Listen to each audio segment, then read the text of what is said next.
Bem-vindo ao canal. Hoje vamos ver uma grande lição com Pai Rico. Trabalhe para aprender, não trabalhe pelo dinheiro. Se você gosta desse tipo de conteúdo, deixe o like, essa atitude incentiva a fazer novos vídeos. Para acessar o curso gratuito, veja a descrição. Vamos ao livro. Capítulo 7. Lição 6. Trabalhe para aprender, não trabalhe pelo dinheiro. Em 1995, concedi uma entrevista a um jornal de Singapura. A jovem repórter chegou na hora e, imediatamente, começou a entrevista. Sentamos no hall de entrada de um hotel luxuoso, tomamos café e falamos do objetivo de minha visita à cidade. Eu devia dividir o palco com Zig Ziglar. Ele falaria de motivação e eu dos segredos dos ricos. Gostaria de ser, um dia, uma autora de best-sellers como o senhor, disse ela. Eu já lera alguns de seus artigos de jornal e ficará impressionado. Ela tinha um estilo forte e claro. Seus artigos atraíam o interesse do leitor. A senhora tem ótimo estilo, respondi. O que a impede de alcançar seu sonho? Parece que não consigo ir adiante, ela respondeu calmamente. Todos dizem que meus romances são ótimos, mas não acontece nada. De modo que continuo no jornal. Pelo menos dá para pagar as contas. O senhor teria alguma sugestão? Sim, retruquei animadamente. Um amigo meu tem, aqui em Singapura, um curso que ensina as pessoas a vender. Ele dá cursos de treinamento em vendas para as principais empresas desta cidade e penso que se a senhora assistisse a um de seus cursos, sua carreira poderia se beneficiar bastante. Ela se espantou. O senhor está dizendo que eu deveria aprender a vender? Balancei a cabeça afirmativamente. O senhor está falando sério? Voltei a fazer que sim com a cabeça. O que há de errado com isso? Agora eu estava recuando. Ela se ofendera com o que eu disse. Preferiria não ter dito nada. Em minha tentativa de ser útil, comecei a defender minha sugestão. Tenho um mestrado em literatura inglesa. Por que frequentaria um curso de vendas? Sou uma profissional. Fui para a universidade para não ser vendedora. Odeio vendedores. Eles só pensam em dinheiro. Diga-me, para que vou estudar vendas? Ela começou a arrumar suas coisas. A entrevista tinha acabado. Na mesa em frente ao sofá estava um exemplar de um best-seller que eu publicara. Peguei o livro e algumas notas que ela fizera num bloco. Está vendo isto? Disse eu apontando para suas anotações. Ela olhou para o bloco. O quê? Ela disse confusa. Novamente, apontei para suas anotações. No bloco ela escrevera Robert Kiyosaki, autor de best-sellers. Aqui fala autor de best-sellers, não diz melhor escritor. Seus olhos se arregalaram imediatamente. Sou um péssimo escritor. Você é uma grande escritora. Eu frequentei cursos de vendas. Você tem um mestrado. Junte as duas coisas e você terá uma autora de best-sellers e uma boa escritora. Seu olhar estava enfurecido. Nunca me rebaixarei tanto quanto chegar a aprender como vender. Pessoas como o senhor não têm nada que ficar escrevendo. Fui treinada profissionalmente para escrever e o senhor para vender. Não é justo. Guardou o resto de suas notas e disparou pelas amplas portas de vidro para a úmida manhã de Singapura. Pelo menos, na manhã seguinte, sua reportagem era equilibrada e favorável. O mundo está cheio de gente inteligente, talentosa, instruída e qualificada. Encontramos com elas todos os dias. Estão todas em volta de nós. Alguns dias atrás, meu carro estava com problemas. Entrei numa oficina e o jovem mecânico o consertou em alguns minutos. Ele sabia o que estava errado apenas pelo barulho do motor. Fiquei impressionado. A triste verdade é que um grande talento não é suficiente. Sempre fico chocado ao perceber o pouco que ganham as pessoas talentosas. Ouvi outro dia que menos de 5% dos americanos ganham mais de US$100 mil ao ano. Já encontrei gente muito instruída, brilhante, que ganha menos de US$ 20.000 ao ano. Um consultor comercial especializado na área médica me dizia que muitos médicos, dentistas e quiropráticos têm dificuldades financeiras. Até então eu pensava que, quando eles se formassem, os dólares choveriam. Foi esse consultor que me disse: eles estão uma habilidade atrás da grande riqueza. O que isso quer dizer é que muitas pessoas precisam apenas aprender e dominar uma habilidade a mais e sua renda aumentará exponencialmente. Já mencionei que a inteligência financeira é uma sinergia entre contabilidade, investimento, marketing e direito. Combine essas 4 habilidades técnicas e ganhar dinheiro. Com dinheiro será mais fácil. Quando se fala de dinheiro, a única habilidade que a maioria das pessoas conhece é trabalhar mais. O exemplo clássico de sinergia de habilidades era essa jovem jornalista. Se ela aprendesse ativamente as habilidades de vendas e marketing, sua renda poderia aumentar de forma espetacular. Se eu fosse ela, faria alguns cursos de redação publicitária além de vendas. Então, em vez de trabalhar no jornal, eu procuraria um emprego numa agência de publicidade. Mesmo se seu salário se reduzisse, ela aprenderia a comunicar-se sinteticamente como se faz com tanto sucesso na publicidade. Ela também aprenderia relações públicas, uma habilidade importante. Aprenderia como obter milhões em publicidade gratuita. Então, de noite e nos fins de semana ela poderia escrever seu grande romance. E quando este estivesse terminado, ela estaria mais apta a vender seu livro.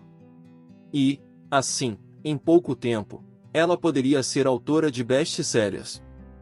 Quando publiquei meu primeiro livro, If You Want to Be Rich and Happy, Don't Go to School. Se você quer ser rico e feliz, não vá para a escola, um editor sugeriu que eu mudasse o título para a Economia da Educação. Falei que com um título como este eu só conseguiria vender 2 exemplares, um para minha família, o outro para meu melhor amigo. O problema é que eles esperariam ganhá-lo. O agressivo título foi escolhido porque eu sabia que assim obteria toneladas de publicidade. Sou favorável à educação e acredito em reforma educacional. De outra forma, por que continuaria eu a pressionar por mudanças em nosso sistema de ensino antiquado? Por isso, escolhi um título que me permitisse ir a mais apresentações de televisão e rádio, simplesmente por causa da controvérsia. Muitas pessoas pensaram que eu era louco, mas o livro vendeu muito bem. Quando me formei na Academia de Marinha Mercante dos Estados Unidos, em 1969, meu pai instruído ficou feliz. A Standard Oil da Califórnia me contratara para sua frota de navios tanque. Eu era terceiro imediato e o salário era baixo em comparação ao de meus colegas, mas era um bom emprego para um recém-formado. Meu salário inicial era de cerca de $42.000 ao ano, incluindo as horas extras, e eu só trabalhava durante 7 meses. Tinha 5 meses de férias.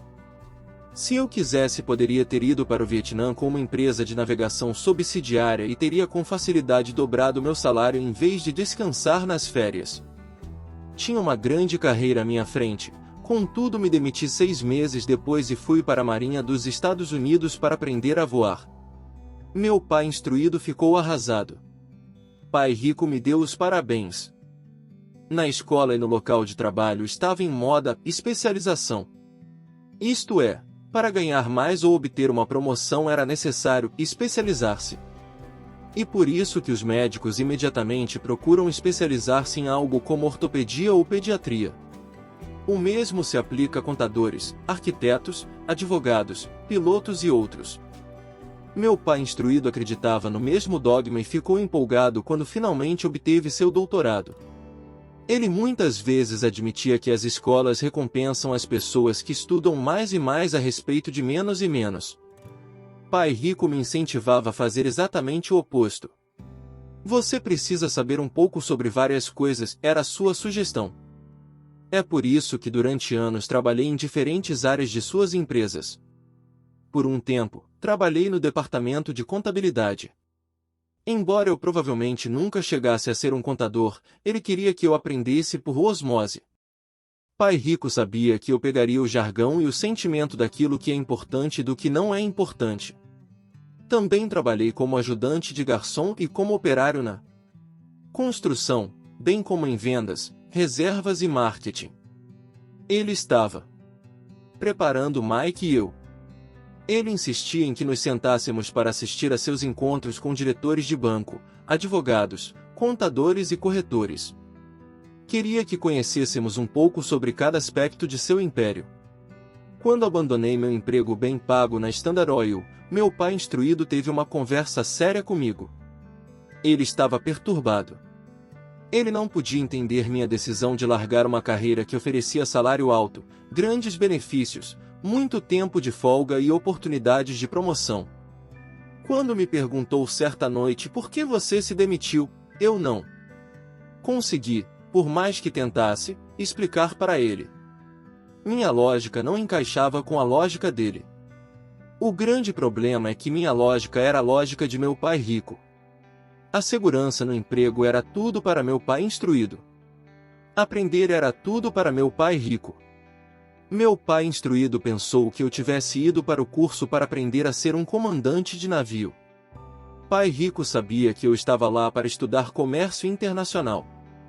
Enquanto estudava fiz transporte de cargas, naveguei em grandes cargueiros, em navios-tanque e em navios de passageiros pelo Extremo Oriente e pelo Pacífico Sul. Pai rico me incentivava a navegar pelo Pacífico em lugar de ir para a Europa porque sabia que as nações emergentes estavam na Ásia e não no velho continente. A maioria de meus colegas de turma, incluindo Mike, ainda participava de festas nas suas fraternidades e eu já estudava comércio, gente, estilos de negócio e culturas no Japão, Taiwan, Tailândia, Singapura, Hong Kong, Vietnã, Coreia, Tahiti, Samoa e Filipinas. Eu também frequentava festas, mas não em fraternidades. Cresci rapidamente. Meu pai instruído não conseguia entender por que eu me demitira do emprego e entrará para a Marinha dos Estados Unidos. Disse-lhe que queria aprender a voar, mas realmente queria aprender a comandar tropas. Pai rico me explicará que a parte mais difícil da condução de uma empresa é a gestão de pessoas. Ele passará 3 anos no exército. Meu pai instruído tinha sido isento do serviço militar. Pai rico me falou do valor de aprender a liderar pessoas em situações difíceis. Liderança é o que você precisa aprender agora, dizia. Se você não for um bom líder, receberá um tiro pelas costas, como ocorre nos negócios. Ao voltar do Vietnã, em 1973, me desliguei embora adorasse voar. Consegui um emprego na Xerox Corp. Fui para lá por uma razão, e esta não estava nos benefícios. Eu era bastante tímido e a ideia de vender me parecia a coisa mais apavorante do mundo. A Xerox tem um dos melhores programas de treinamento em vendas dos Estados Unidos. Pai rico ficou muito orgulhoso de mim. Meu pai instruído ficou envergonhado. Sendo um intelectual, considerava que os vendedores estavam abaixo dele. Trabalhei na Xerox durante 4 anos, até que superei o medo de bater as portas e ser rejeitado. Ao alcançar, permanentemente, um lugar entre os 5 maiores vendedores, me demiti e fui em frente deixando atrás de mim outra grande carreira em uma ótima empresa. Em 1977 formei minha primeira empresa. Pai rico preparara Mike e eu para assumirmos empresas. De modo que agora eu precisava formá-las e pô-las a funcionar.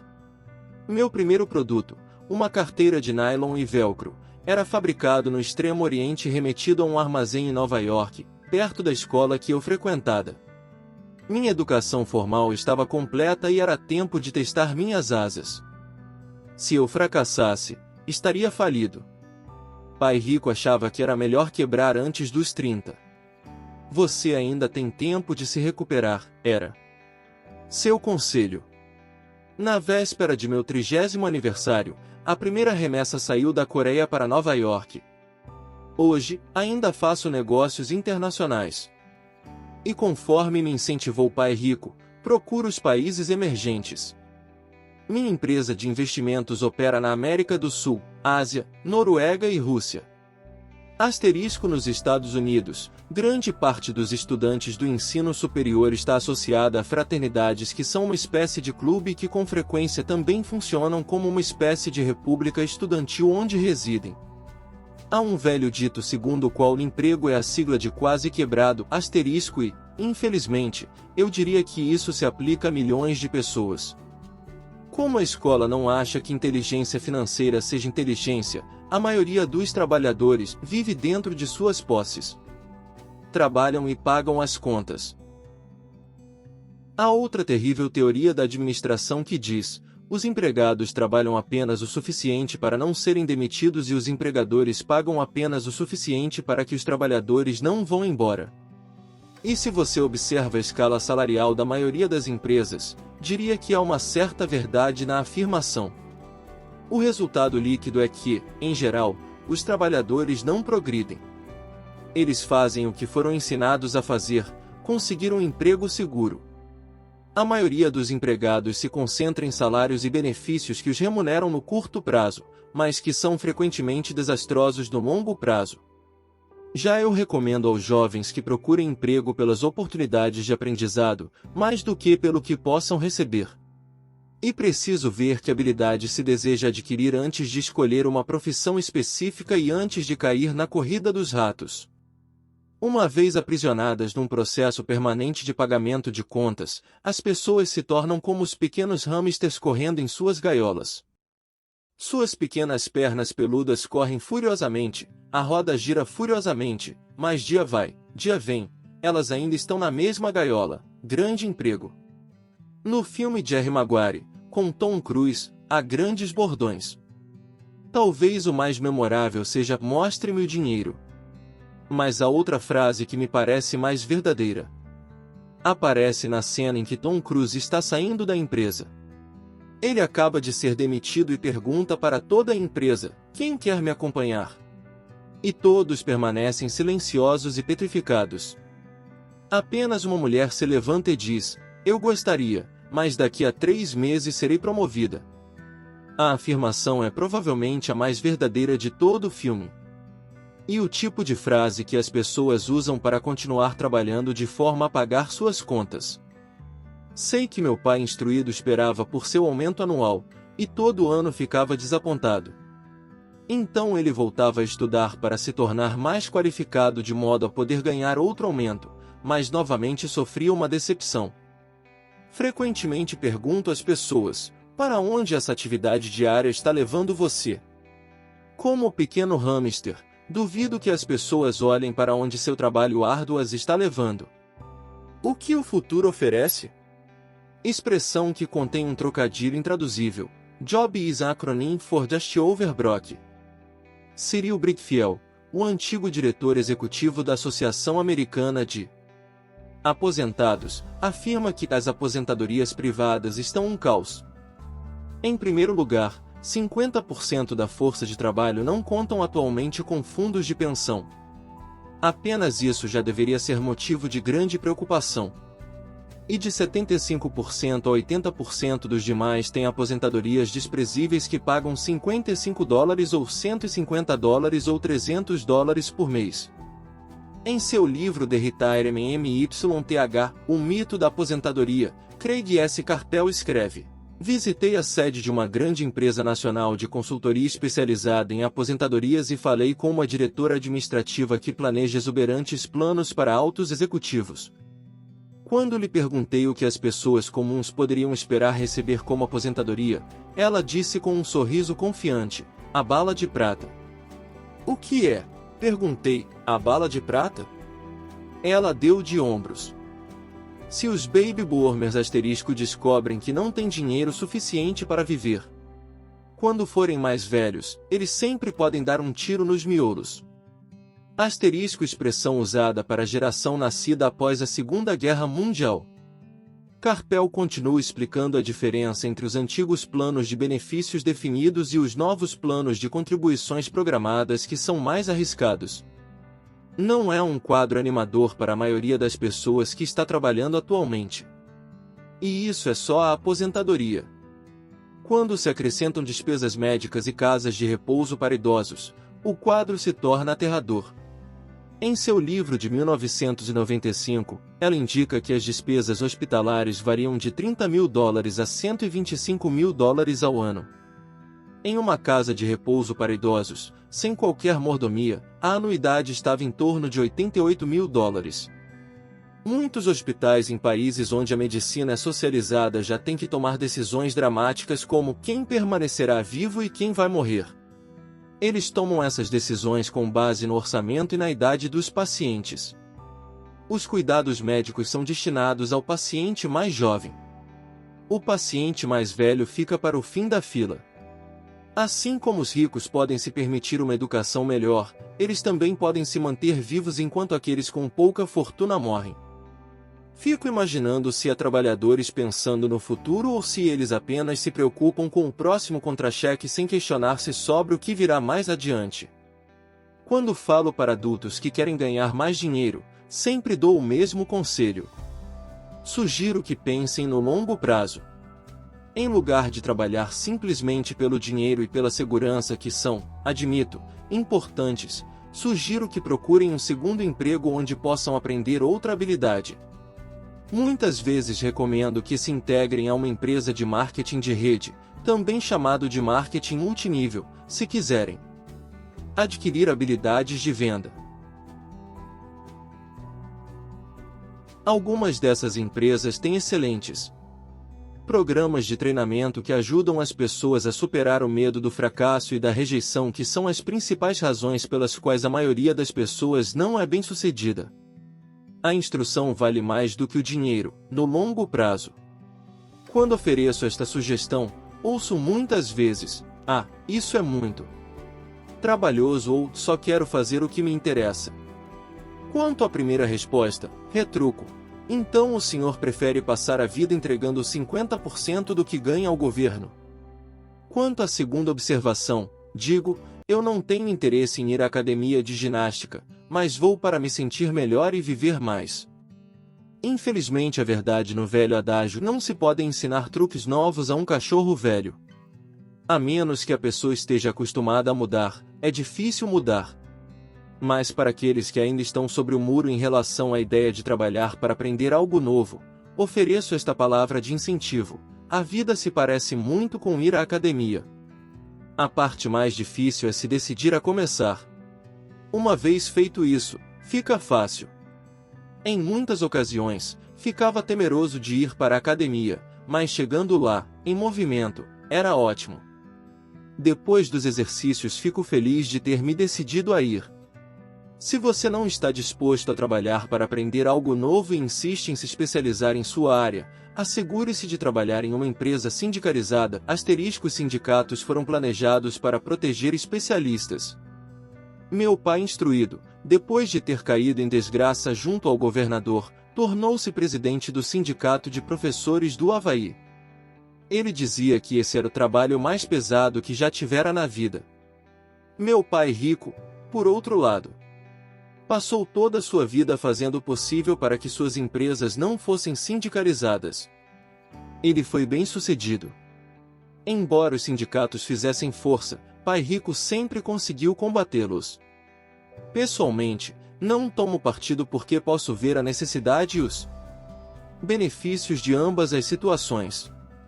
Se você seguir os conselhos da escola, tornando-se altamente especializado, então procure a proteção do sindicato.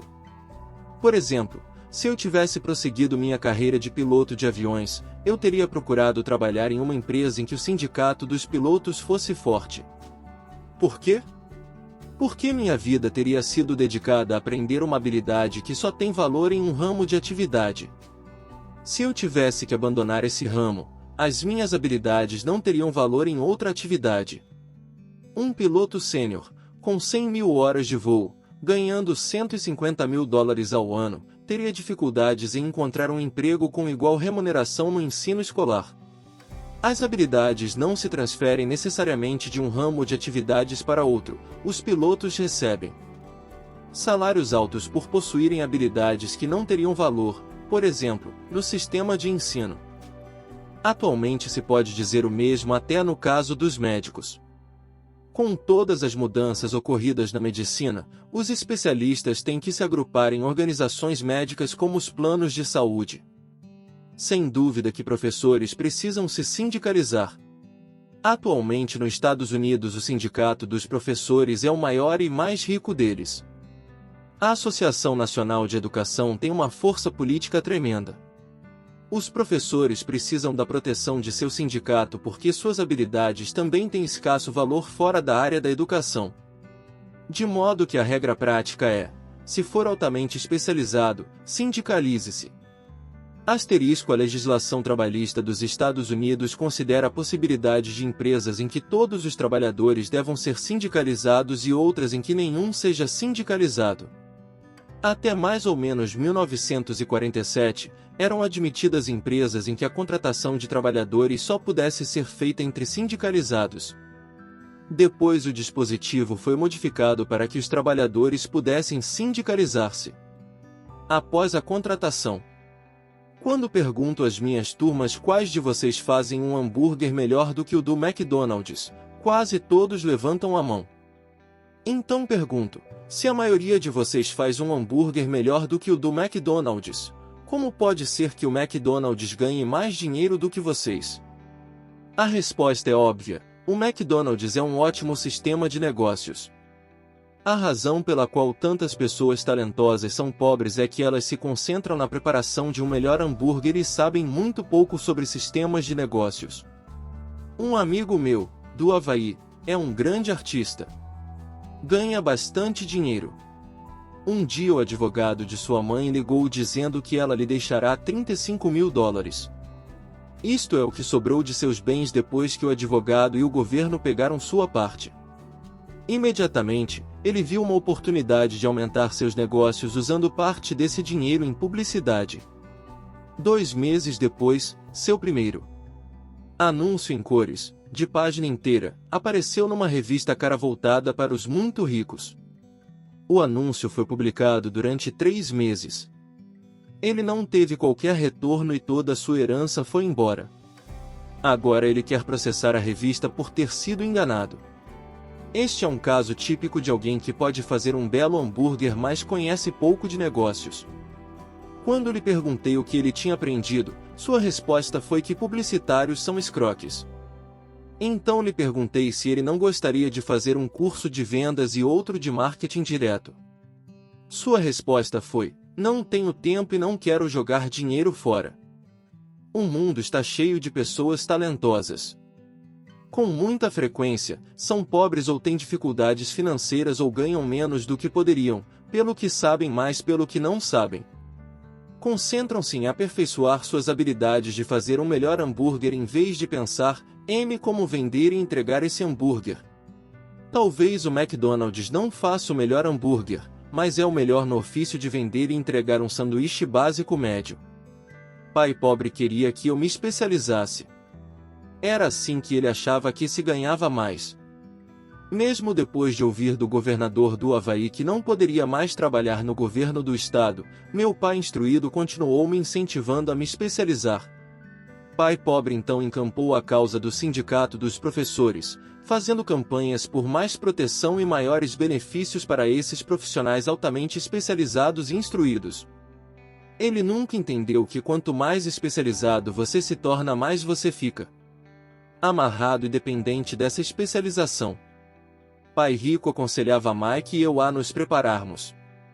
Muitas grandes empresas fazem ao mesmo, procuram jovens recém-formados nas faculdades e começam a preparar essas pessoas para exercer, um dia, altos cargos na organização. Esses jovens brilhantes não se especializam em um departamento, eles percorrem os vários departamentos para aprender todos os aspectos dos sistemas de negócios. Os ricos frequentemente preparam seus filhos ou os filhos dos outros. Ao fazê-lo, seus filhos adquirem uma visão geral das operações da empresa e conhecem a inter-relação entre os vários departamentos. A geração da Segunda Guerra Mundial considerava ruim ficar trocando de emprego. Hoje considera-se uma atitude inteligente, já que as pessoas ficarão mudando de emprego em lugar de buscar maior especialização. Por que não pensar em aprender mais do que em ganhar No curto prazo, você pode ganhar menos. No longo prazo, resultará em grandes dividendos. As principais habilidades administrativas necessárias para o sucesso são: 1. Gestão do fluxo de caixa. 2. Gestão de sistemas, incluindo você e o tempo dedicado à família. 3. Gestão de pessoal. As habilidades especializadas mais importantes são vendas e compreensão da comercialização. E a habilidade de vender, portanto, de comunicar-se com outro ser humano, seja cliente, funcionário, chefe, cônjuge ou filho, a básica para o sucesso pessoal. São habilidades de comunicação como redigir, falar e negociar que são cruciais para uma vida de sucesso. São habilidades que exercito constantemente, fazendo cursos ou comprando fitas educativas para expandir meu conhecimento. Como já mencionei, meu pai instruído trabalhava cada vez mais arduamente quanto mais competente se tornava. Ele também se via cada vez mais encurralado quanto mais se especializava. Embora seu salário aumentasse, suas escolhas diminuíam. Pouco depois de ter sido mandado embora do trabalho no governo, descobriu como era vulnerável profissionalmente. É semelhante ao que ocorre com os atletas profissionais que de repente sofrem uma lesão ou ficam velhos demais para o esporte. Sua posição bem remunerada é perdida e eles têm habilidades limitadas às quais recorrer. Penso que é por isso que meu pai instruído se envolveu tanto com os sindicatos a partir daí. Ele percebeu quanto o sindicato poderia ter favorecido. Atualmente, encontro os professores ganhando centenas de milhares de dólares ao ano. Eles ganham tanto porque têm, além das habilidades especializadas de sua área, outras habilidades. Eles podem tanto ensinar quanto vender e comercializar. As habilidades de venda e marketing são difíceis para muitas pessoas, sobretudo em decorrência de seu medo da rejeição. Quanto melhor você se comunicar, negociar e lidar com esse medo da rejeição, tanto mais fácil será a vida.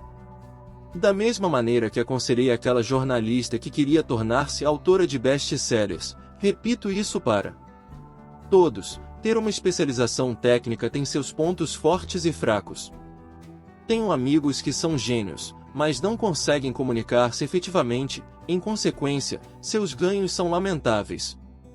Eu os aconselho a passar um ano aprendendo a vender. Mesmo se não ganharem nada, sua capacidade de comunicação melhorará. E isso não tem preço. Além de sermos bons aprendizes e vendedores e de entendermos de marketing, devemos ser tanto bons professores quanto bons alunos. Para sermos verdadeiramente ricos, devemos ser capazes tanto de dar quanto de receber. Em casos de dificuldades financeiras, frequentemente, o que falta é dar e receber. Sei de muita gente que é pobre porque não é nem bom estudante nem bom mestre. Ambos os meus pais eram homens generosos. Ambos tinham como regra primeiro dar. A educação era uma de suas formas de doação. Quanto mais davam, mais recebiam. Uma diferença evidente estava na doação de dinheiro. Meu pai rico doava altos montantes. Doava para a igreja, para instituições de caridade, para sua fundação. Ele sabia que para receber dinheiro, você deve dar dinheiro. A doação de dinheiro é o segredo da maioria das grandes famílias ricas. E por isso que existem instituições como a Fundação Rockefeller e a Fundação Ford. São organizações destinadas a tomar a própria riqueza e aumentá-la, bem como a distribuí-la perpetuamente. Meu pai instruído costumava dizer sempre: quando tiver algum dinheiro extra, vou doá-lo. O problema é que nunca havia um extra. Trabalhava sempre mais para conseguir mais dinheiro em lugar de concentrar-se na principal lei do dinheiro: dai e recebereis. Ele acreditava no contrário: recebe e darás. Concluindo, tornei-me ambos os pais. Uma parte de mim é um capitalista convicto que adora o jogo do dinheiro fazendo dinheiro.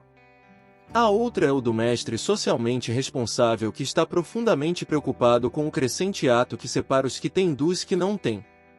Acredito que o principal responsável por esse ato crescente é o sistema de ensino arcaico. Obrigado por assistir. Se você gostou, dê o like e inscreva-se para receber notificações de novos capítulos. Esta atitude valoriza o trabalho do canal e também incentiva a fazer novos vídeos. Deixe um comentário de quais livros gostaria aqui no canal. Até a próxima!